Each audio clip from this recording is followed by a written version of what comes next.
Hi, I'm Annie Botticelli, and this is the Storyteller Forecast for Aries for October 2017. Go to my website, anniehelpsyou.com, check out my blog, also check out my Shine Your Brilliance Vocational University. Maybe I can help you step into a vocation you love. So what's going on in the month of October? We've got the luckiest day of the year to talk about. We have Jupiter changing signs, which is very important. This happens once a year. And we've got a lot of other transits, mostly really good transits, and a couple of dicey ones. We also still have this amazing open window for taking action, doing stuff, getting somewhere, having progress, making big decisions. So that started in September, around September 20th, and continues until November 15th. So we're going to talk about all of those general transit details towards the latter part of the video. The way I work these videos is that in the early part of the video, I talk about things specific to your sign. So Aries rising, Aries sun, Aries moon, whatever you're watching for your Aries placement, we'll talk about specific things being lit up in the chart for Aries. Then we talk about the general transits. I know Aries people can be a little impatient sometimes, right? I feel better saying that because I have Aries rising, so I'm not making a criticism. I'm making an acknowledged awareness of how we can be. So what I'm trying to say is that don't be so impatient to try to just listen to the early part. Also listen to the general transits, because even though these videos are long, the details are very important, and there are lots of things that can help you, including a suggestion that I make in the latter part of the video that talks about how you can help soften the experience of some of the challenging transits and how you can help accentuate the positive transits. Another different tool, not the same one that I mentioned last month, nor one that I've mentioned ever before. Okay, so we talked about in the last month's video, I called this source field magic. This was because the 6th house, the house of health, and other things, was being very lit up for Aries placements. I highly recommend that besides listening to this video, you also go back and listen to my Aries video, Source Field Magic, for you for September, because the planets that we're just starting to get cooking in there, in that 6th house, everything's really busy in that 6th house still. So all the things I talked about 6th house opportunities, 6th house issues, 6th house things to know. I'm not going to go over all of that again because I want to talk about the 7th house, which is where the energies are starting to move now. But there's going to be a major domination of energy still in that 6th house, even for early degree placements who are starting to really push into the 7th house.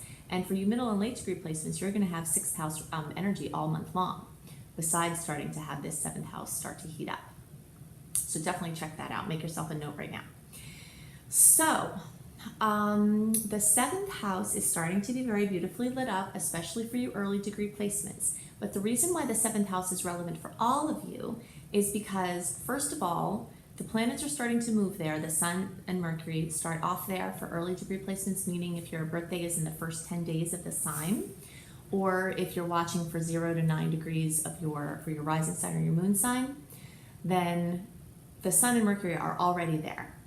And soon to follow are Venus and Mars. These are 4 of the personal planets there. And we haven't even gotten the new moon involved in this. There's just a massive amount of energy in or moving towards the 7th house as of the beginning of October. 7th house is all about relationships. That's why I'm calling the theme for this month, glowing relationships. Now, I'm being a little funny with the word glowing because the same energy that can make something really awesome, burning hot, like in a really good way, can also glow with anger or glow with rage or, negative things. If there are unresolved issues within relationship, these transits are surely to turn them up, going to turn them up because the Sun accentuates things. Mercury brings communication and life and movement. Venus shows us things about how we love and money issues. Mars is how we use our energy. We get really hot on wherever our Mars is. And that's the relationship sector for you early degree placements. And for you middle degree placements, a few weeks in, you'll start to have this getting stronger. And then your later degree placements towards the end of the month, this will really start cooking. But this theme about relationships is, I talked about this in the June report. There were some things happening for, I called it couple up. But now this theme for relationships is not only going to be very important to note for Aries for October and November, and for you late degree placements even in December, into December, but also a theme that was started at the end of last year when Jupiter moved into Libra. Now Jupiter is moving into Scorpio, and this theme is continuing about relationships, cultivating relationships, building them, improving them, leaving them if that is what has to be done, you know, looking at your end of the dynamic, not just blaming and remembering that you're the common denominator, you know, working in cooperation with others, trying to not do everything on your own, even if you have to lead it, which I totally understand. Getting as many other people involved, delegating or having helpers, getting support for your vision. Aries energy is very fiery, very feisty, but can also burn out very quickly. So in order to make some of your visions a reality, you might need to get some people on board, you know, and it's okay if you're the one telling them what to do, because we know that Aries, unless you have dominating placements in a sign that goes against this, or you just have a little touch of Aries and maybe a bunch of Pisces, any prominent Aries placement, they're going to be the ones leading everything and, you know, making the decisions and all of that. So that's fine. That's not a part of this whole theme that you have to necessarily not be leading, but opening up to other people's opinions and other people's resources to make things easier for you, and also combining your energy with other people's energy so you can create synergy. So creating win-win circumstances is one of the names of the game here. Problems will definitely be accentuated. So the sun will bring, wherever the sun goes, it's like a spotlight on that area of life. So I always describe it like a big light in a dark room. When you see the room with more light, you'll see the cracks in the ceiling, you'll see the dust and the cobwebs, but you also might find something that you were looking for or something you didn't know you had. And that's what the sun is doing in your relationship sector. So it's going to show, for better or worse, the state of things. Now, if it really seems that it's time to move on, October is a pretty good month overall for making big decisions if you have to do that. But if you think there is something you can do still, you can also attract in the perfect practitioner. Next month, I'm going to talk more about Jupiter in the houses. But for now, just remember that Jupiter has been accentuating your house of relationships for a long time, at least your early and middle degree placements. The late degree placements, you're about to have Jupiter move into your 7th house. So every sign has had Jupiter accentuating relationships because Jupiter's been in Libra, which is the sign of relationships. But Aries placements have had a double dose of it. Aries energy gets a double dose of everything because when it's in a certain sign, it's also usually in that house. So it's like double the energy. If you have a late degree placement, this is going to be slightly staggered for you. So like all of this year, you've pretty much had Jupiter in the sign of relationships, but it's been in the house of health and pets and systems and organization and, you know, diet and regimen and all of that. So it's like you've had it doing that, but then it's also doing the relationship thing at the same time. For the early and middle degree placements, you have it doing just relationship or doing just wherever it is. You know, it's just excessive. That's part of why Aries energy is very excessive. You know, it does everything to the nth degree. We experience everything to the nth degree. So, so Jupiter is continuing this trek through the relationship sectors for your houses, not only just the signs, but your houses. So over the next year, expect to incredibly enhance your relationships if you put your energy that way. If you decide you want to be individualistic and you want to go against working with others and you don't want to heal your issues or look at your side of things or extend compassion towards other people, you're very likely to have a bunch of drama that comes up because Spirit is wanting you to merge with others and do that in ways that are good for both you and the other parties. So, let's see. So those are the things that are most on my mind for Aries placements. Now I want to talk about this luckiest day of the year, when that is, why that is.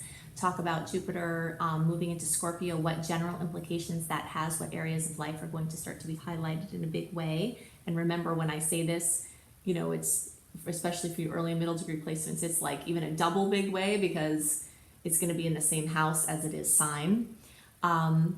And then I also want to talk about a whole bunch of other transits, what days they occur and what things to expect. And of course, that piece on how you can help safeguard yourself from unnecessary drama through challenging transits. So I'm calling the theme of the month for all signs, Purge and Merge.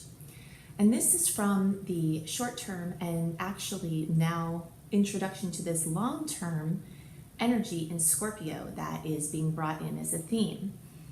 We've got personal planets which move more quickly and talk about the energy over a number of weeks, moving into the sign of Scorpio. But we also have Jupiter changing signs into the sign of Scorpio, and it will be there for a year. So, do you ever notice that when you clear out a shelf, before you know it, the shelf is full again? You know, this is just an example of how energy moves. Space wants to be filled. So the best way to usher change or new things in is to make space for those things. And so this energy this month is very much about releasing so that you can make room for more things to come in. And there will be a strong theme, a Scorpio-based theme about what those things are that will be coming in. So we're talking about purging items and beliefs and dynamics, anything clutter, anything that is no longer serving you. If you have a way of looking at something that is limiting you, then we're talking about letting go of that idea or that way of seeing things. You know, this is a very all-encompassing release and letting go. So some themes that are going to be present this month as the general transit story for everyone, but again will be present as this kind of constant long-term theme for around a year, also has to do with anything Scorpio based, basically. So psychology, astrology is in there from the psychological perspective of astrology. Any esoteric or occult studies, you know, so basically exploring the riches of the lesser seen realms. That's the energy of Scorpio, the things that are lesser seen, intangible things. The topic of other people's money is a big one. So anything involving loans, debt, credit, capital funding, inheritances, marital money, parents' money, inheritances, I said that one already. Anything having to do basically were resources that come to you from somewhere else. So investments, anything kind of hard to, stocks are really, they're intangible. And that's what places them in this realm, and loans and money that's somewhere present on paper, but it's hard to track where the money actually is. That's the 8th house dominion.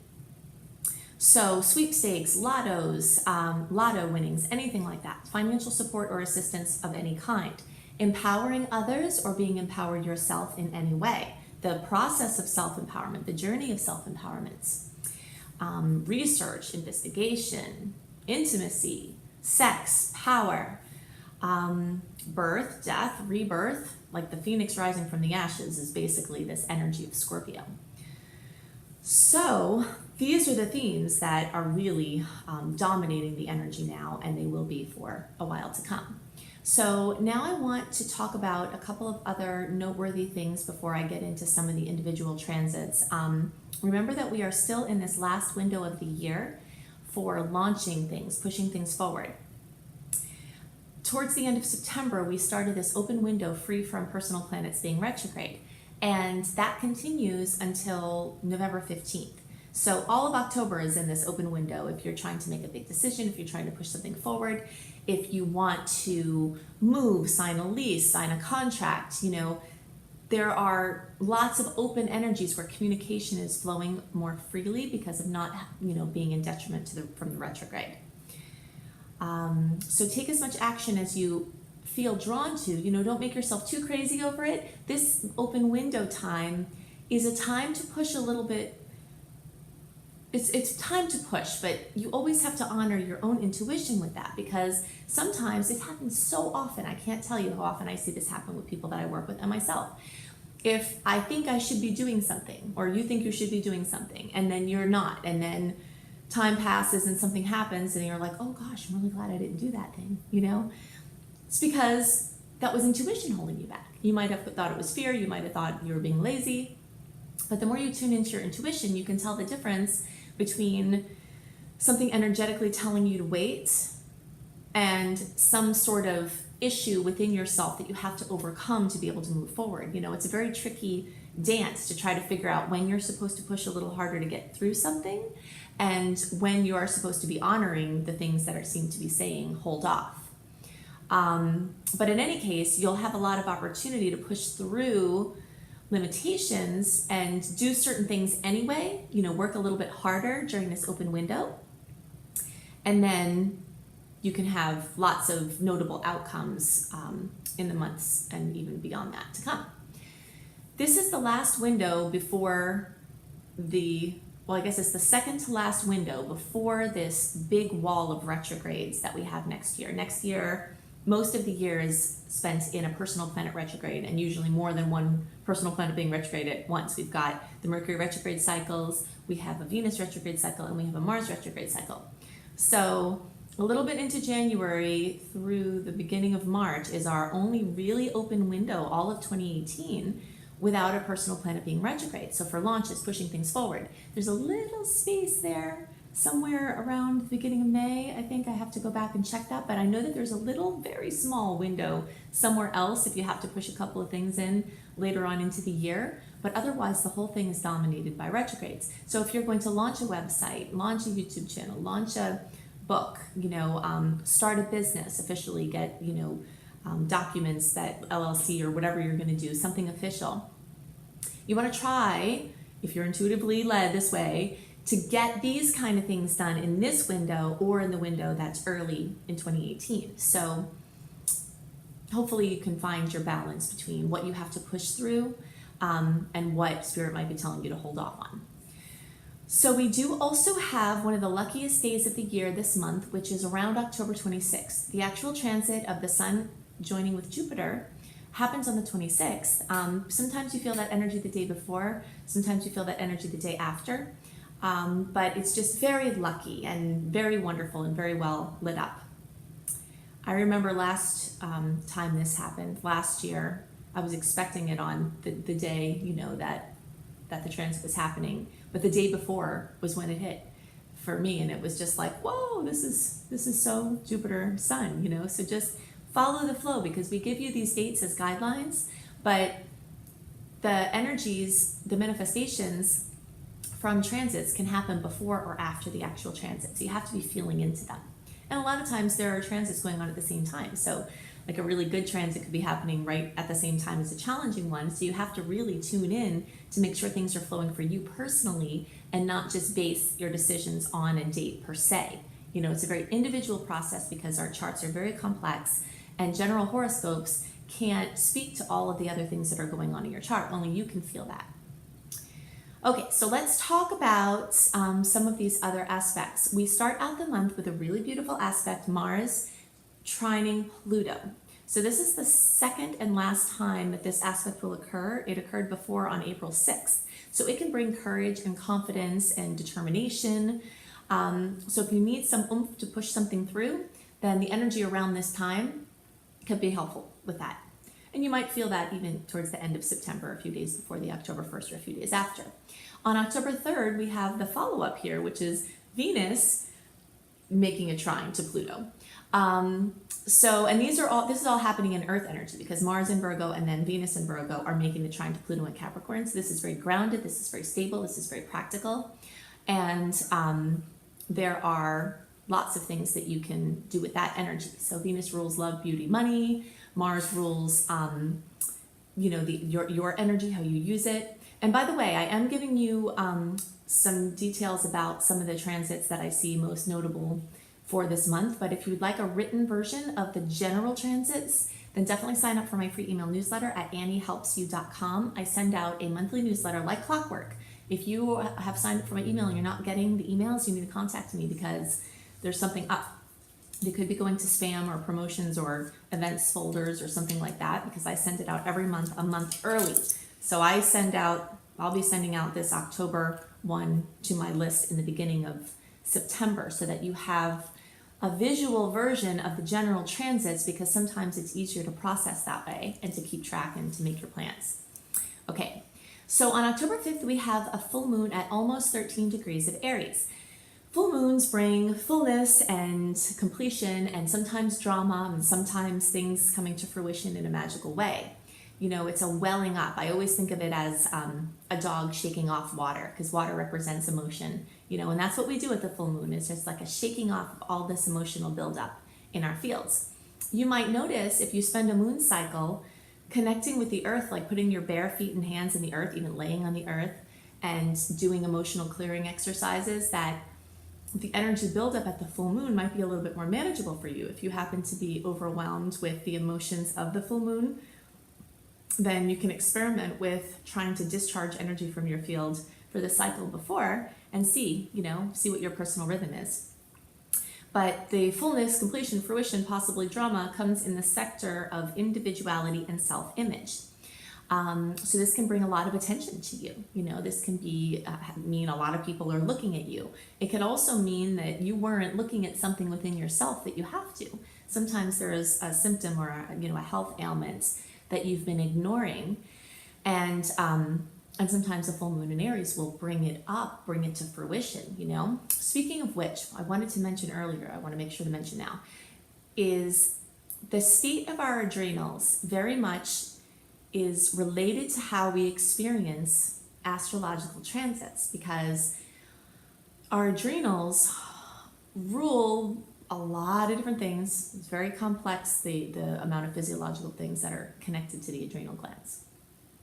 But when we are running on overtime, stressed all the time, our adrenals get burnt out. And people joke about this and say, oh, my adrenals are shot, and they go on with their lives. Well, if you hear any message from this video, I hope it's take your adrenal state more seriously than any astrological forecast, because how you tolerate stress, how you make decisions, how you hold anger, how you respond, how you tune into your heart messages and your intuition is all going to be connected to the state of your adrenals in many cases. So when the transits come and exert pressure on you, if you're already super stressed and your body is just overwhelmed because you're not babying your adrenals, then you're going to have more of a challenging experience processing challenging things that come. It's harder to handle things gracefully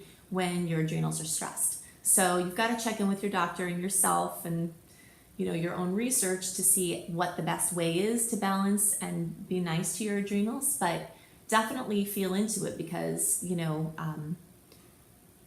because things like this can supersede some astrological things, or at least definitely shift how you experience the astrology and put you in a more clear position to use the positive energies while softening and mitigating some of the challenging transits.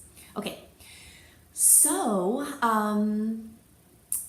October 8th, we've got Venus in Virgo square Saturn in Sagittarius. So pressure is put on finances and relationships and likely self-esteem. Whenever Saturn is in a challenging angle to a planet, the pressure and stress is they're the key words that come along with this. And since Venus rules love, beauty, self-esteem, money, some pressure will come there.